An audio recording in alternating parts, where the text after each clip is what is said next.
eu não queria saber de ser evangélico. Hum. Eu ia pra igreja forçado, porque eu levava muito beliscão, né? Cascudo, pra não sair dentro da igreja, né? Outras coisas mais que a minha mãe fazia com a gente pra gente estar lá na igreja. Ela sempre puxou a gente para o lado de Jesus, né? De Deus. E eu nunca queria saber desse negócio, porque eu ia sofrendo da minha mãe. Minha mãe sofria muito da mãe do meu pai, né? Ela sofria bastante. A ponto de eu ficar revoltado com Deus. Ver aquela situação. Como é que uma mulher não fazia nada, uma mulher direita, certinha, com seu esposo, com os filhos, né? Porque você conhece a sua mãe. Minha mãe era esse tipo de gente, era uma pessoa maravilhosa, que sempre cuidou de casa, mas eu nunca quis ser evangélico por esse motivo, né? Porque eu vi o sofrimento dela. Quantas vezes ela saiu na rua correndo e meu pai com a faca para matar ela? Caramba, bicho. Era um horror lá na nossa casa. Teu pai bebia alguma coisa? Bebia, usaram de droga, né? Para o pessoal da rua, meu pai era uma pessoa maravilhosa. Mas pra gente lá em casa, era um pai muito ruim. Teu pai é vivo ainda hoje? Ele faleceu. Faleceu, tá com uns 5 anos que ele faleceu, né? Ele fumava bastante, né? Tanto droga, né? Como cigarro Como normal? um cigarro normal. Tinha dia dele passar a noite todinha fumando. Droga, cigarro e café. Ele gostava muito de café, né? Meu pai não queria saber de que a gente fosse evangélico. Ele dizia que tinha um bode dentro da igreja, que soltava o bode e dava muita cabeçada no pessoal, né? E a gente ficava com medo, ficava também com medo desse negócio, né? Só que era tudo mentira, né? Mas tu não ia pra igreja com a tua mãe? Mas você sabe, a gente era muito, vamos dizer assim, acreditava muito no meu pai, né? Acreditava muito no meu pai, na minha mãe e tal. Também, né? Era pequeno, aí você ficava, por exemplo, o seu pai dizia, olha, lembra do pessoal naquela época, olha, o velho do saco, cuidado, tem um carro preto. A juventude era mais, como é que eu posso dizer? Influenciada, mais inocente. Ele humilhava muito a minha mãe, chamava muito nome com a minha mãe, aqueles nomes nojento que não dá nem você falar, né? E ele humilhava demais a minha mãe, humilhava bastante a minha mãe. E você é filho, você fica observando aquela situação, né? Em quantos irmãos? Nós éramos em 2. Na verdade eram 3, né? No começo eram 3.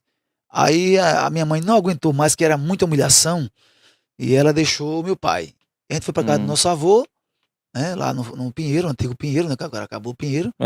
E quando ela foi, a gente foi pro ponto do ônibus, lá ali no Santo Amaro, e de repente um carro desgovernado, né? Veio e bateu em todo mundo que estava no ponto de ônibus. Inclusive, eu quebrei o braço, a minha mãe quebrou a bacia, quebrou outras coisas do corpo dela, meu irmão também quebrou o braço, né? E o mais novo ficou debaixo do carro, né? O meu irmão mais novo, o Marcinho, ficou debaixo do carro. Fomos todo mundo para o pronto-socorro, que agora é HGE, não botaram o nome mais bonito, né? Mas antes era o pronto-socorro. E lá eu fui medicado, fui engessado. Minha mãe ficou alguns dias lá no HGE. E meu irmão mais novo, né? Meu irmão mais novo. Ficou debaixo do carro. Ficou debaixo do carro, não teve nada. Assim, fisicamente a nada. Ficou normal. Só que essas coisas acontecem agora, que a gente, anos atrás, o pessoal descobriu que essas coisas acontecem 24 horas depois, aparece. Por isso que você vai pros locais agora, o cara manda esperar, principalmente queda, né? É 24 horas, porque é tempo do corpo mostrar né? os sintomas. Naquela época não existia isso, né? Meu irmão começou a inchar, foi para um médico, eu moro ali há 50 anos, na Rua do Campo, perto do pronto-socorro, que agora é a UPA, né? E o médico disse assim, isso é papeira. Aí... Médico negligente papeira. Voltou para casa e meu irmão começou de novo a passar mal. Esse que ficou debaixo do carro começou a passar mal. Minha mãe foi para o pronto-socorro. Na metade do caminho, ele faleceu no braço dela, lá no ônibus, né? Dentro do ônibus. Aí foi uma perda terrível, né? Mas mesmo assim, meu pai continuou. Do mesmo jeito. Nessa mesma postura, na verdade, né? E ele fez demais com a gente. Quando eu completei 15 anos, pra você ter uma ideia, que minha mãe apanhava muito, eu disse pra ele, a partir de hoje, você não vai bater nela mais não. Aí ele começou a chamar, como é a história, rapaz, você tá pensando o quê? Eu digo, a partir de hoje você não bate mais nela mais não.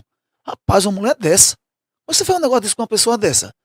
Minha mãe é uma mulher direita, correta, não vejo ela dando liberdade a ninguém, e o senhor dá macho a ela. Comecei a dizer tudo. A partir de hoje, você não bate nela mais não.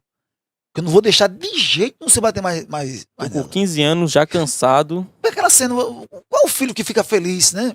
Em ver a sua mamãe, e você, inclusive, domingo agora vai ser dia das mães, né? Ver a sua mãe, aquela pessoa maravilhosa, cuidadosa com você, apanhando de graça. sem fazer absolutamente nada, só porque era evangélica. Quantas vezes minha mãe quis ir para a igreja com a gente e ele ficava, vai não. O culto começa às 7, termina às 9, e quando era 8 horas da noite, que já tinha praticamente a metade do culto ido embora, e era aqui na rua São Benedito, né, que ainda hoje é, ele dizia, vá. Aí tem todo um trajeto, né, de lá para cá, né? E daí, quando chegava, a minha mãe muito alegre, ficava muito feliz porque vinha para a igreja, que a alegria dela era essa, só de ir para a igreja, cuidar dos filhos, né? Cuidar de casa. E a gente via aquela cena, a gente ficava muito triste com aquela situação. E ter um pai, né?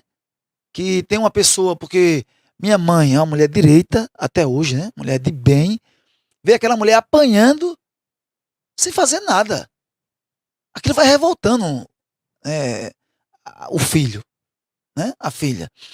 Ou seja lá quem for que passa por essa situação. O filho já é gênero, dos dois gêneros. Pronto. Filho. Aí o que acontece? Eu cresci muito revoltado, né? Com a igreja por esse motivo. Porque eu ficava pensando, como é que ela serve um Deus desse? E esse Deus não toma uma providência nessa situação. Eu não entendo por que tu botou a culpa na igreja. Eu não consigo. Não, eu dava culpa em Deus, né? Ah, sim. Porque a questão da igreja, porque ela ia pra igreja. Aquele mesmo negócio de quando o cara é pai, tá na igreja e tudo mais, toda a família tá na igreja, de repente o filho que, pequeno, inocente, morre de câncer. Aí o cara, então, como é que você permitiu, total, e fica puta, e sai da igreja e tudo mais. Verdade. Eu entendi a sua situação. Aí eu ficava, porque a gente ficava vendo aquela situação, né? E quando completei essa idade, como eu acabei de falar, disse que ele não ia mais bater nela. E aquilo foi um confronto muito forte para ele, porque ele estava acostumado, né, a fazer aquela situação e ninguém tomou uma providência. Minha mãe tem 5 irmãos, todos eles queriam tomar providência, né? Porque quem quer ver a sua irmã direita, né? Apanhando, levando o nome disso daqui. Ele humilhava muito ela na frente das pessoas, né? Não só dentro de casa, mas na frente dos vizinhos. Nesse dia do acidente, ela deixou ele? Foi, porque os irmãos, né? Porque ela tem 5 irmãos e 4 irmãs, conversavam muito com ela sobre esse assunto. Você vê uma pessoa dessa, que só bate em você, só lhe humilha, só faz coisa negativa com você. Rapaz, você tem uma família. Você tem pessoas que gostam de você. E aquilo ela foi colocando na cabeça, né? E sem querer fazer aquela atitude, e de repente ela tomou essa atitude de querer e deixar o mesmo, né? Deixar o mesmo. E a gente foi para casa do nosso avô, e nesse trajeto, né, que a gente ia para lá, aconteceu essa tragédia que eu acabei de falar. Mas ela não voltou para casa depois disso, não, né? Não, aí passou alguns dias, depois ele foi buscar ela, né? Depois desses dias, ela ficou lá no quarto, lá na casa do nosso avô, e depois que ela começou a melhorar e tal, aí ele apareceu com a cara mais cínica do mundo, querendo ela de volta. Aí, ela, sem querer vir, mas a gente tava... Porque a gente era muito... como é que eu posso colocar? A gente era muito... apegado, não sei. Não, a gente era muito... como é que eu posso usar a palavra aqui? Falando a gente que eu falo, eu e meu irmão, né? Eu, meu irmão e meu outro irmão, a gente era muito... unidos, né? Rejeitado. Vamos usar essa palavra aqui. Por quê? Porque meus avós, né, ficavam tristes em ter 3 filhos, 3 netos, na verdade, né? De um homem que espancava a filha dele, né? E a gente não era muito bem-vindo, né? Pra você ter uma ideia, meus tios faziam festa, fazia churrasco, fazia uma série de coisas e tinha espaço no carro para todo mundo, né? Porque nós, como falei para vocês, são 9 tios que eu tenho e tinha espaço no carro dele para os outros sobrinhos, né? Menos pra gente. Aí a minha mãe, mesmo estando na casa dos seus pais, né? Via aquela situação. Que a gente era escanteado, na verdade, né? Deixado no escanteio. Aí apareceu o cara que ela gostava, que ela amava essa pessoa, meu pai. E ele pediu muito, disse que ia mudar, aquela conversa, vou mudar, e não vou fazer mais isso e tal. Conversa bonita. Aquela conversa, o galanteador quando quer ser usado, ele sabe falar, né? Aí ela ia nessa conversa e voltou. E meses depois voltou a mesma situação, de novo, dela ser tão... humilhada, né? Como ela como acabei de comentar sobre esse assunto. Aí aquilo foi revoltando, né, a minha pessoa. Eu via aquela situação de, oxe, onde é que está Deus? Que não toma uma providência. Né? Ela não trabalhava, não? Nada. Só ele? Só ele que trabalhava. Ele era o caminhoneiro? O caminhoneiro. Ele era o mantenedor da casa, né? Isso que eu ia perguntar, se que era ele que mantinha tudo. Era ele que fazia tudo. Deixou alguma coisa faltar alguma vez pra você, assim? Não, é o seguinte. Como falei pra você, ele era muito complicado, né? Essa questão dele, ele era muito usado pelo diabo. A verdade é essa. E ele passou 10 anos da vida dele sem querer trabalhar. Aí imagine, um pai de família, com filhos pequenos, com uma esposa, sem querer trabalhar. Eu digo sem querer trabalhar porque as empresas gostavam muito dele, né? Que ele era um ótimo profissional, tem que falar a verdade. Mas nessa questão familiar deixava ele deixava muito a desejar. E ele colocou no coração dele de não querer trabalhar. Aí a gente ia passar necessidade. Aí minha mãe foi trabalhar de doméstica, né, na casa dos outros, ganhando meio salário mínimo por mês. Aí, com esse meio salário mínimo, ela alimentava eu, meu irmão, ele, né, que era o esposo dela, e ela, né. A gente comia, o pessoal ia jogar aquela comida fora, né, o pessoal tem dinheiro, né? Da casa que ela trabalhava. Ela trabalhava, ela, não aí, deixa eu levar lá para casa, porque era como a gente comia uma comidazinha melhor, porque ele não queria saber trabalhar. E foi muitos anos isso aí.